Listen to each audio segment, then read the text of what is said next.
Hey folks, sorry it's been a while, busy week on the day job, but it's time for another edition of Ask Dre, the monthly show where you, the fine M101 audience, ask me your motorsport questions on F1, MotoGP, IndyCar, Formula E, or whatever else tickles your fancy.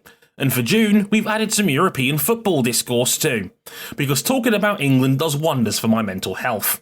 On with the questions. Tennis Red asks, how bad has F2 fallen off? Did it fall off, or has it always been this way? I think the new car and the adaptations to it as 2024 has played out has led to the penny dropping for a lot of fans realising that F2 has always been a mess. The Spain F2 feature race was a tyre-saving war that probably should have been won by Joshua Dirksen if it wasn't for an engine failure mid-race. It felt like a hollow win for Jack Crawford when I was watching it. Mecha Chrome is probably unfit for purpose as the engine supplier for a series of this size. From obvious reliability to murmurs behind closed doors about inconsistencies in build quality and even the amount of power they produce, with double-digit discrepancies in horsepower. Chuck in the system inequalities in the series such as spare parts, depending on the amount of funding, which I've been told by people who work directly with drivers in feeder series, thread in a blender and hit frappe, and it's no wonder that the series feels unserious. It's never been the fairest evaluator of talent, and even when all the animals are equal, some are more equal than others. If you're Prima, who has F1 level resources, chances are you're going to know more about how to set up a spec car to win than a Trident or an MP Motorsport. The problem with that is that 2024's new car has shaken things up. Virtuosi, Rodin, High-Tech and Campos all hit the ground running, while Prima, running two F1 destined talents in Ollie Bearman and Kimi Antonelli, have struggled all season long. Bearman, who won 4 races last year, including a double in Baku at 18 years old, is sitting 17th in the standings right now and a point behind Amari Cordeal. I know Bearman lost a weekend, but are you trying to tell me that's all on talent? And none of it even matters because Bearman and Antonelli have been nailed on for F1 promotion since before this season even started. It's gotta suck for people like Isaac Hadjar, who's having a breakout season, or Paul Aaron, who Mercedes cut last year and is now leading the championship knowing he has little chance of F1, despite being the exact kind of rookie we'd normally gush over. When you combine a series that has always bred inconsistencies, a political ladder system that has never been the meritocracy people want it to be, and a hardcore audience that is desperate to figure out who the next Max Verstappen is, you're going to breed a lot of resentment. In a perfect world, I'd love to absorb the cost of F2 into F1's operating costs so it could ideally be a talent-first series where subsidies aren't needed and the best truly make it and we can all feel good about that. But that would require a stupid amount of cost padding, probably in the tens of millions a year, to make that viable. And that's not happening for a ladder that the mainstream doesn't care about. It sucks, F2 has always kinda sucked for that, and it's not changing anytime soon. Wesley Sanchez asks, with only Firmin in Moto2 moving on to next year in the Ducati, is it possible the Moto3, Moto2 talent will have to sit well until the next 1 or 2 seasons with how at least I see tight-locked the Premier seats are right now? It might be, Wes. MotoGP is entering the same problems that I think F1 and IndyCar are having, where there's more good talent out there than seats available. As you said, there's only one guaranteed graduate in Moto2 this season in Fermin Aldeguer, and everyone else feels like long shots. Even more so given the rumours that HRC are preparing to give 2021 World Superbike champion Toprak Razgatlioglu a chance in the Premier class, with Luca Marini's move being a total disaster. There's a lot of decent riders floating around in said top class who may end up looking for work. Fabio Di Gianantonio, Jack Miller and Miguel Oliveira are all names that have been circulated with free agency. There are 8 MotoGP wins between those 3 names alone, and Luca Marini was a top 10 runner in the world last year. Now the good news here is that I don't think Aldeguer's moving up alone. If his form tracks, I think Sergio Garcia has a chance of moving up while he leads the Moto2 standings. I think there's a reasonable chance Idemitsu pushes for Ayagura as a fresher regional face to push their side of the garage at LCR Honda. And of course, the big one. If Moto3's David Alonso keeps this up, he could be another Pedro Acosta-esque talent that will be box office and that will have factories looking for his signature. But the latter option is still likely at least 2 years out. Look at it this way. Joe Roberts, a 26-year-old in his 7th season in Moto2, was the #1 name on the board this year purely because we got round up over the possibility of a USA alignment with Trackhouse's Justin Marks, who was probably a bit too forward with the whole "we're going to revitalise bike racing in the States" thing. Again, too much talent, not enough seats. Always the way in elite motorsport circles. Harley Nasty says, how bad is the funding situation at Ed Carpenter Racing when Rinus VeeKay is running seemingly the majority of races without a primary sponsor? I'm with you, Harley, it doesn't look great. I'll be honest here, it's seemed that way for a little while now that Ed Carpenter Racing has been struggling to make ends meet. I often have a theory that the zanier a sponsor, the more you're probably scraping the barrel, and Ed Carpenter's recent partners have included, but haven't been limited to, a Crypto Bro and the United States Space Force. And I do wonder if Christian Rasmussen's part-time schedule this year was down to lack of funding for a full seat, Ed's insistence on still running the ovals when he hasn't finished in the top 10 since 2021, or both. This is a team to me that is still looking for the magic bullet to take them back up the order, a la Joseph Newgarden when Sarah Fisher was still a part of the team, and it's unlikely they're going to find it anytime soon. For a while, I thought that was going to be Rinus VeeKay, but the man is getting swamped by the mediocrity of his team. Just 2 top 10s on the year so far and 17th in the standings. He can't improve because he drives for Ed Carpenter, and now he can't get a better seat because he drives for Ed Carpenter. It's a team that feels like it's stuck in concrete, and while I don't think they're truly at the bottom like a Dale Coyne, it needs new funding and fast because I fear they may be one of the casualties of a growing grid in the future with Prima coming in and others still keeping tabs on the series like Abel and Pratt Miller. What's your current view on the state of Formula E? As someone who had an interest in the series until this season, I have to admit I haven't watched a race this year as the product isn't justifying the paywall cost. And that's from Len. Well, you may have already noticed here in M101 Towers that we've stopped covering the series. To be completely honest, the lack of viewers and readers made it harder and harder to justify the time and effort for the series when we've had the growing feeling it's just gotten stale. Every Formula E race now feels like it follows the same pattern. The first 80% of the race is boring as everyone shuffles around the lead group while trying to regen as much as possible. Then in the final 20% of the race, it becomes an actual race as the drivers push, and then you hope you get an exciting Sao Paulo-esque finish at the end. It's great for trying to create viral moments on social media, but low-key telling your audience that 3/4 of your product isn't worth watching for anything beyond stat pad in your overtaking count, for me, isn't a healthy business model. They want to call it peloton racing, a la cycling as a pull, but that doesn't work when you actually watch cycling. That sport is far more tactical. There are often breakaway attempts when there are mountain stages, and then that becomes the story of the stage as the hours roll on. Said breakaways might have a top contender for the overall classification, or the outright leader looking for an opening to gain an advantage. That's your hook for the day's viewing. Formula E is not that. We as a Discord server sat down for Berlin, the traditionally really strong Formula E weekend. When we realised it was just another series of punts and shoulder charging alongside 15 minutes of said peloton racing, we all just took a unanimous decision of, this is enough for us. And we're mostly a bunch of folks in our late 20s/early 30s with more than enough free time to dedicate towards fringe sports and outside hobbies. We're exactly the kind of demographic the series should be aiming for, and it's missing the mark. We've just stopped caring.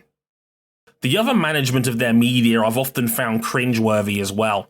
Jeff Dodds using a £250,000 bet for charity over anyone but Max as a shot at F1 was in poor taste.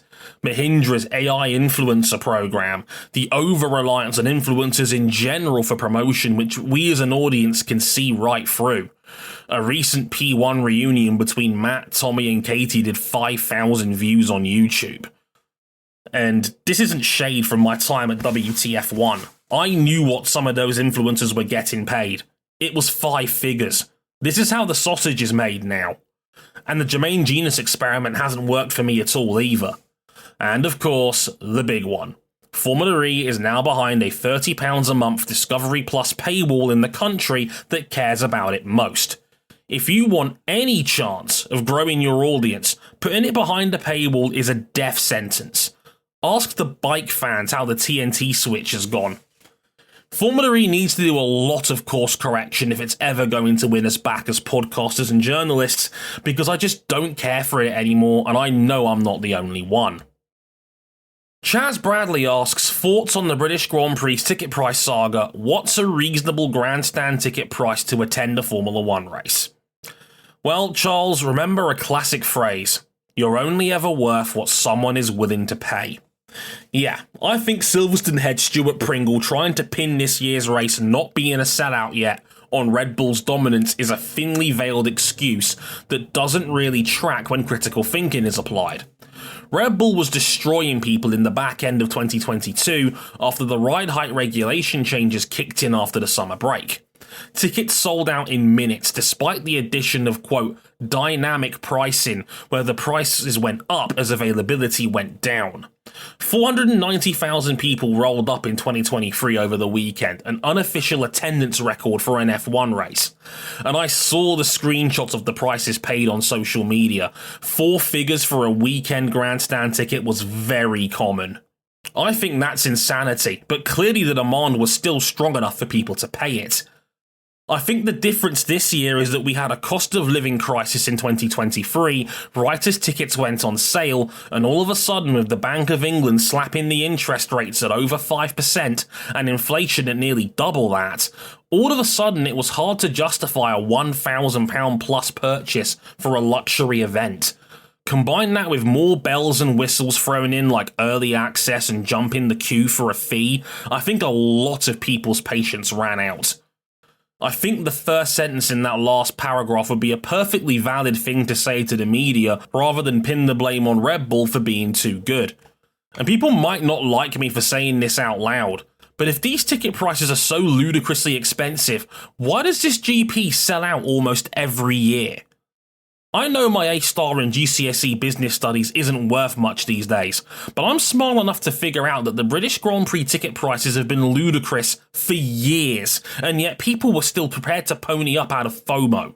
So as an audience, I think we have to take a degree of accountability on this one that I don't think we're prepared to take, given how many people lashed out at Silverstone's announcement or screamed in agreement with Lewis Hamilton's call for cheaper tickets. Personally, I'd never pay £1,000 plus out of my own pocket for an F1 weekend. I wouldn't even pay half of that. But there's a large percentage of fans here that happily would. We have the receipts, and no amount of complaining about it is going to change that. Want my advice? Go there during a MotoGP weekend instead. Way better value for money.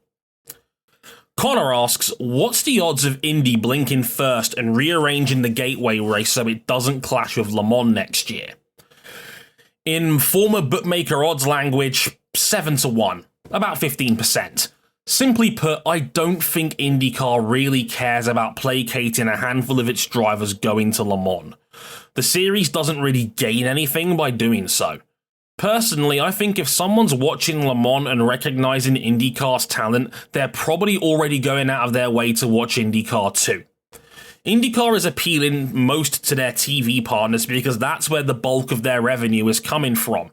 And if you look at their 2025 schedule, I did notice that the calendar is basically a carbon copy of 2024, only even tighter with an August 31st finale in Nashville. I think Fox wants a schedule similar to NASCAR, where you have as few weekends without it as possible. From the month of May onwards, there's only 5 free weekends until the end of the season, 4 if you count the importance of 500 qualifying. That's bonkers to me. The series could move Gateway up to June 8th and dodge Le Mans and F1's Canadian Grand Prix on June 15th, but they knew this going into it with F1 having its calendar out in April, so I just don't think IndyCar cares knowing most weekends it goes on after F1 anyway. So yeah, I just don't see it on this one. What I am concerned with here though, is that if you're Fox, how do you sell a racing series with a 6-month off-season? Formula Max asks, what are your early predictions for the remaining seats left in IndyCar? #FreeLingard. My man. Let's try and break this down, shall we? Penske are almost certainly going to keep all 3 of their drivers. McLaughlin was tied down on a multi-year deal last season, as is Newgarden's new extension he signed at Detroit. Power has openly talked about a potential retirement, but generally given how well he's driving at present, I'd be surprised if he called it a day just yet. Chip Ganassi isn't showing many signs of movement either. Scott Dixon and Alex Palou are on rolling contracts. Marcus Armstrong and Kiffin Simpson are essentially paying for their seats, and Linus Lundqvist is a project, so moves at CGR looks unlikely. McLaren has Pato O'Ward on a long-term deal, and Nolan Siegel is now tied down through at least 2025, and all talk suggests Alex Rossi will be retained too, so I don't think there's movement there. Same with Andretti, with Herta being their talisman, Kirkwood on a deal he signed last year, and Ericsson still being a new entry. This is probably where the desirable seats end for Christian. If David Malukas is solid, I think Meyer Shank keeps him alongside Felix Rosenquist. Rinus VeeKay and Christian Rasmussen look secure enough at LCR. RLL, I think, will shithouse keeping Lundgaard with Rahal, and I wonder if Yuri Vips has a package for 2025, given Rahal's teasing about getting him more seat time over Pietro Fittipaldi, who hasn't done much in the 30 car. Don't see any reason Juncos changes from Romain Grosjean and Augustin Canapino yet, unless the Argentine runs out of backing, but heard nothing on that. AJ Foyt will keep Santino Ferrucci if he can afford it, but I wonder if a better paying option than Stingray Robb emerges in the number 41 car, maybe Jacob Abel if his family hasn't got enough for a full team yet. Dale Coyne is anyone's guess, likely highest bidder on the table like in 2016 when they shuffled between drivers like Tristan Vautier.